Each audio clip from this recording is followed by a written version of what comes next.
Audio Jungle. Assalamualaikum warahmatullahi wabarakatuh. Perkenalkan, nama saya Dina Marcella dari program studi D3 Sanitasi jurusan Kesehatan Lingkungan Poltekkes Kemenkes Bengkulu. Saya akan memaparkan tulisan saya yang berjudul Manfaatkan Kreativitas Wujudkan Tanah yang Sehat. Tanah merupakan unsur terpenting dalam kehidupan selain dari air dan udara. Tanah menjadi tempat untuk membangun rumah, menjadi media untuk tumbuhan dan tanaman untuk tumbuh, kemudian tempat berkembangnya hewan. Untuk itu pentingnya kita menjaga tanah agar tidak rusak dan tercemar. Di Indonesia saat ini, pencemaran tanah tidak lagi dapat dianggap sebagai masalah yang sepele. Pencemaran tanah sendiri disebabkan oleh beberapa hal. Salah satunya adalah penumpukan sampah organik dan anorganik pada tanah, kemudian meresapnya bahan pestisida dari limbah pertanian yang disebabkan oleh limbah pertanian.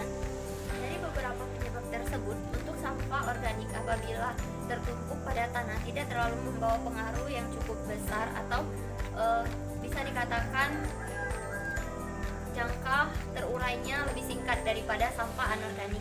Sedangkan untuk penyebab yang disebabkan oleh bahan pestisida dari limbah pertanian akan menyebabkan pencemaran tanah yang lebih tinggi karena sumber kontaminan dari bahan kimia tersebut meresap ke dalam tanah, menyebabkan tanah menjadi tidak produktif dan tanah tersebut menjadi tidak subur lagi.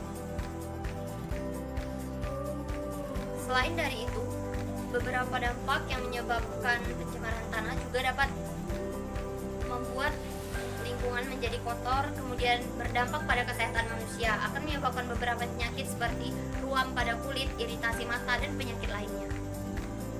Nah, dalam hal ini juga dapat menyebabkan kerusakan pada ekosistem yang ada. Untuk mengurangi atau mencegah hal tersebut, kita dapat melakukan hal-hal kecil yang membawa pengaruh besar. Salah satu upaya yang dapat dilakukan adalah 3R: reduce, reuse, dan recycle.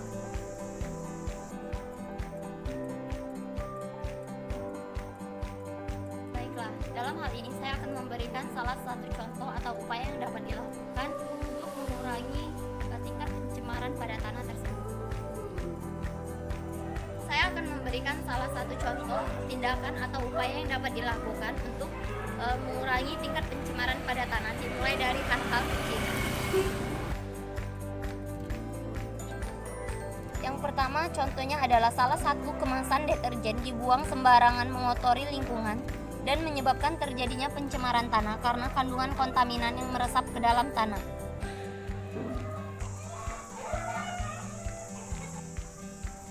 Kita dapat mengambil sebuah sampah plastik seperti bekas deterjen yang telah tertumpuk pada tanah tadi yang membuat tanah terkontaminan dan tercemar. Kita dapat melakukan 3 tahap, yaitu 3R. Yang pertama yaitu recycle atau mendaur ulang, kemudian reuse menggunakan kembali, dan reduce mengurangi sampah tersebut. Nah, dengan 3 tahapan tadi kita dapat membuat suatu produk yang bermanfaat dan lebih berguna, lebih baik, dan mengurangi tingkat pencemaran tanah. Baiklah, itulah pemaparan dari saya. Kita dapat melakukan hal-hal kecil yang membawa pengaruh besar. Cintai lingkungan kita, ciptakan tanah yang sehat. Wassalamualaikum warahmatullahi wabarakatuh.